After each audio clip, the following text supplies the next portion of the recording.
제19기록 흙더미 속 식탁은 여전히 따뜻했다. 부산 구평동 산사태와 지워진 검은 저택. 칠흑의 파도가 집어삼킨 평온한 목요일 아침. 기묘한 기록 푸간소 19번째 기록입니다. 2019년 10월 3일 오전 9시 5분. 부산광역시 사하구 구평동의 한 작은 마을은 단 10초 만에 거대한 검은 무덤으로 변했습니다. 태풍 미탁이 몰고 온 빗줄기가 잦아들 무렵 누군가는 갓 지은 밥을 식탁에 올리고 누군가는 출근 준비를 하며 가족과 인사를 나누던 그 지극히 평범했던 아침. 산 정상에서 시작된 굉음은 지진도 천둥도 아니었습니다. 그것은 산 전체가 녹아내리며 내뿜는 죽음의 전주곡이었습니다. 단 한 번의 진동과 함께 산 정상의 예비군 훈련장 연병장이 통째로 무너져 내렸습니다. 하지만 현장에 도착한 구조대원들이 목격한 광경은 우리가 흔히 아는 산사태와는 근본부터 달랐습니다. 쏟아져 내려온 것은 황토색 흙이 아니라 마치 연탄재를 물에 개어놓은 듯한 기괴하고 매캐한 냄새를 풍기는 칠흑색 토사였습니다. 왜 산꼭대기에 화력발전소의 찌꺼기인 석탄재가 수만 톤이나 매립되어 있었던 걸까요? 그리고 왜 이 위험천만한 땅은 지난 30년간 국가의 그 어떤 안전 점검 리스트에서도 유령처럼 지워져 있었던 걸까요? 오늘 기록 푸간소는 부산 구평동 산사태의 미스터리와 그 속에 숨겨진 추악한 진실, 그리고 무고한 일가족의 목숨을 앗아간 검은 양심의 실체를 낱낱이 파헤칩니다.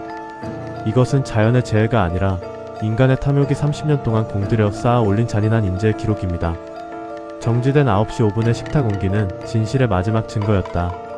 구조대가 일주일간의 사투 끝에 30m 두께의 검은 늪을 걷어내고 마주한 건 시일가의 거실은 시간이 박제된 채 멈춰 서 있었습니다. 식탁 위에는 김이 모락모락 나던 김치찌개와 갓 지은 하얀 쌀밥, 그리고 젓가락이 채 닿지 않은 밑반찬들이 정갈하게 놓여 있었습니다. 숟가락을 들려던 아버지의 손길, 국을 뜨려던 어머니의 움직임이 단 0.1초 만에 암전된 것입니다. 그런데 여기서 가슴 저미는 사실이 발견됩니다. 매몰된 집안은 거대한 압력에 눌려 있었지만 식탁 위의 그릇들은 신기하게도 제자리를 지키고 있었습니다. 이는 산사태가 서서히 밀려온 것이 아니라 마치 공간 자체가 통째로 쏟아져 내려와 일가족의 일상을 그대로 덮쳐버렸음을 의미합니다. 70대 노부부와 40대 아들, 그리고 식당 주인까지 총 4명의 생명은 비명을 지를 틈조차 허락받지 못했습니다. 현장에서 수거된 권 씨의 휴대전화와 소지품들은 검은 석탄재 가루로 뒤덮여 있었습니다. 구조대원들이 흙더미를 손으로 파헤칠 때마다 손톱 밑은 새카맣게 변했고 옷차림은 금세 탄광 속에 들어간 것처럼 엉망이 되었습니다. 일반적인 흙이라면 물에 씻겨 내려가겠지만 이 검은 가루들은 마치 피부 속으로 파고드는 것처럼 끈질기게 달라붙었습니다.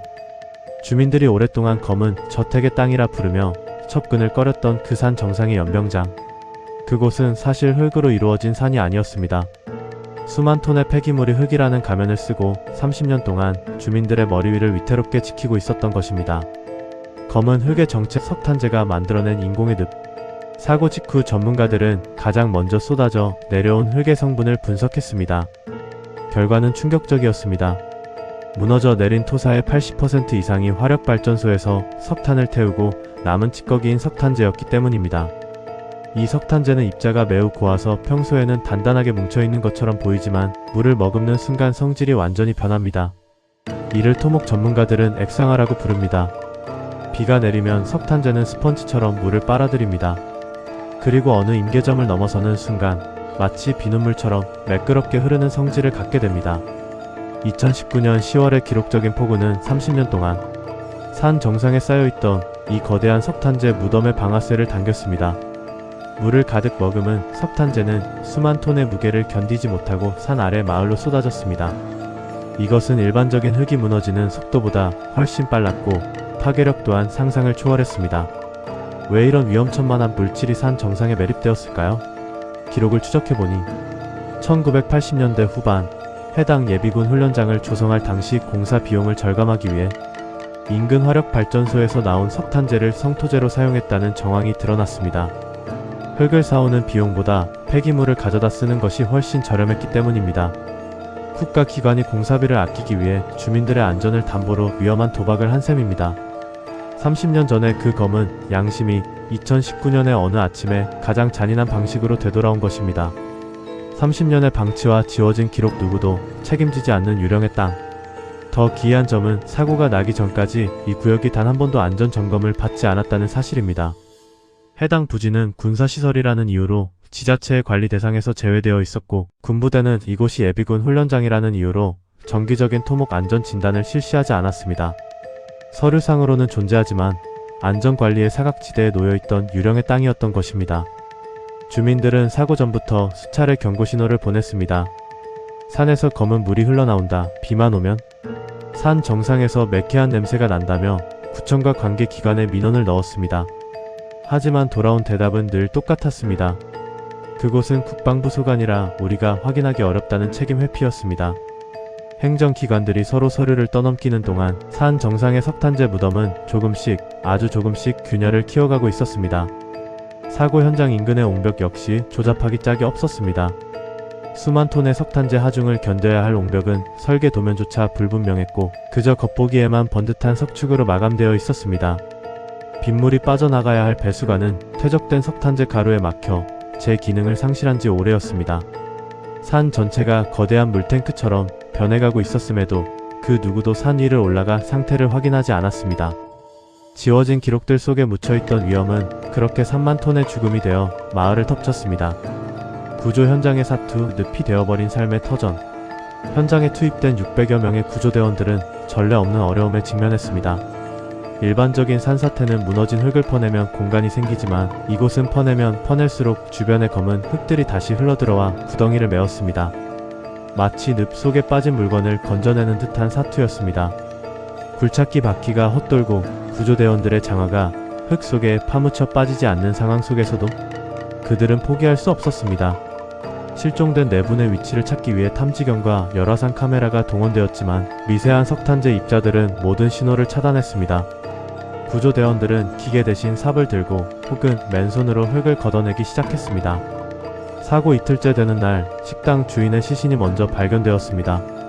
그리고 그 다음날 권 씨 일가가 살던 주택의 지붕이 모습을 드러냈습니다. 집 안으로 들어간 구조대원들은 그 자리에서 멈춰 섰습니다. 거실에서 아버지를, 주방 근처에서 어머니를, 그리고 안방 문턱에서 아들의 시신을 발견했기 때문입니다. 아들은 마지막 순간까지 부모님을 대피시키려 했던 듯 안방을 향해 손을 뻗은 채 굳어 있었습니다. 그들의 시신을 감싸고 있던 것은 차갑고 축축한 검은 흙더미였습니다. 평생을 성실하게 살아온 일가족의 마지막이 왜 이런 폐기물 더미 속이어야 했는지 구조대원들은 차마 말을 잇지 못하고 고개를 숙였습니다. 밝혀지는 진실 그들은 모두 알고 있었다. 사고 이후 진행된 경찰 수사와 국회 국정감사에서 충격적인 사실들이 추가로 밝혀졌습니다. 30년 전 공사 당시 석탄재 매립의 위험성을 경고하는 내부 보고서가 있었다는 정황이 포착된 것입니다. 석탄재는 집안 침하의 원인이 될 수 있으며 특히 경사면 성토재로는 부적합하다는 기술적 검토가 있었음에도 불구하고 예산 절감이라는 단 하나의 목표 아래 모든 경고는 묵살되었습니다. 또한 사고 발생 몇 달 전 실시된 군부대의 자체 점검에서도 훈련장 바닥면에 균열이 관찰되었다는 기록이 발견되었습니다. 하지만 당시 군부대는 이를 단순지면 건조에 의한 균열로 판단하고 흙을 더 씌우는 임시 방편만 취했습니다. 만약 그때라도 전문적인 지질 조사를 실시했더라면 산 아래 주민들에게 대피령만이라도 내렸더라면 이 비극은 막을 수 있었을지도 모릅니다. 가장 분노스러운 점은 화력발전소와 건설업체 간의 유착 관계였습니다. 처리 비용이 많이 드는 석탄재를 공공공사에 사용함으로써 기업은 이익을 챙겼고 관리 감독을 해야 할 기관들은 눈을 감았습니다. 그들이 주고받은 검은 돈의 대가는 산 아래 무고한 시민들의 목숨으로 지불되었습니다. 30m 두께의 검은 흙은 단순한 토사가 아니라 우리 사회의 부패와 무책임이 겹겹이 쌓여 만들어진 거대한 무덤이었던 것입니다. 유가족의 통곡 남겨진 따뜻한 팝상의 주인은 어디에? 사고 현장에서 발견된 유품들은 유가족들의 가슴을 다시 한번 도려냈습니다. 일가족이 며칠 뒤 가기로 했던 가족여행 기차표, 아버지가 손자를 위해 사두었던 작은 장난감 차, 그리고 어머니가 매일 쓰던 낡은 가계부. 가계부의 마지막 페이지에는 사고 전날 지출한 내역들이 꼼꼼하게 적혀 있었습니다. 콩나물 1000원 두부두부. 유가족들은 무너진 산 아래서 목이 터져라 가족의 이름을 불렀습니다. 하지만 돌아오는 것은 차가운 핏소리와 굴착기의 굉음뿐이었습니다. 어제까지만 해도 같이 웃으며 통화했는데 어떻게 이런 일이 있을 수 있느냐는 그들의 절규는 구평동 주민들의 가슴에 깊은 못을 박았습니다. 사고 현장 근처에 마련된 임시 분향소에는 주민들이 가져다 놓은 따뜻한 밥과 국이 끊이지 않았습니다. 그들이 미처 마치지 못한 아침 식사를 이제라도 편히 하시라는 간절한 마음이었습니다. 하지만 국가의 대응은 차가웠습니다. 초기에는 천재지변임을 강조하며 보상 책임에서 회피하려는 태도를 보였습니다. 기록적인 폭우가 원인이니 어쩔 수 없었다는 논리였습니다. 하지만 명백한 인재의 증거들이 하나둘씩 드러나자 그제야 마지못해 사과의 말을 내뱉었습니다. 유가족들에게 필요한 것은 돈이 아니라 왜 내 가족이 죽어야 했는지에 대한 명확한 진실과 책임자의 처벌이었습니다. 전문가의 경고. 전국 곳곳에 숨겨진 시한폭탄. 구평동 산사태 이후 토목 전문가들은 전국에 산재한 예비군, 훈련장과 군사시설에 대한 전수조사를 요구했습니다. 과거 개발 독재 시절과 산업화 시기에 지어진 수많은 공공시설물 아래에 어떤 위험한 물질들이 묻혀있는지 아무도 알 수 없기 때문입니다. 특히 산 정상부에 위치한 평탄지들은 대부분 인위적인 성토 과정을 거쳤으며 그 과정에서 어떤 폐기물이 사용되었는지 기록이 남아있지 않은 경우가 허다합니다. 실제로 전국 몇몇 지역에서 유사한 제보가 쏟아졌습니다. 우리 마을 뒤편 군부대에서도 비만 오면 검은 물이 나온다. 공사 때 석탄재를 실어 나르는 트럭을 봤다는 구체적인 증언들이었습니다. 구평동은 빙산의 일각일 뿐입니다. 우리 국토 곳곳에 숨겨진 검은 저택들은 지금 이 순간에도 비가 내릴 때마다 수분을 머금으며 무너져 내릴 기회를 엿보고 있습니다. 전문가들은 말합니다. 집안을 구성하는 성분이 무엇인지 파악하지 못한 채 세워진 옹벽과 배수시설은 아무런 의미가 없다고 말입니다. 구평동의 경우처럼 석탄재와 같은 미세 입자가 주성분일 경우 배수관은 순식간에 막혀버리고 옹벽은 내부 압력을 견디지 못하고 터져나갑니다.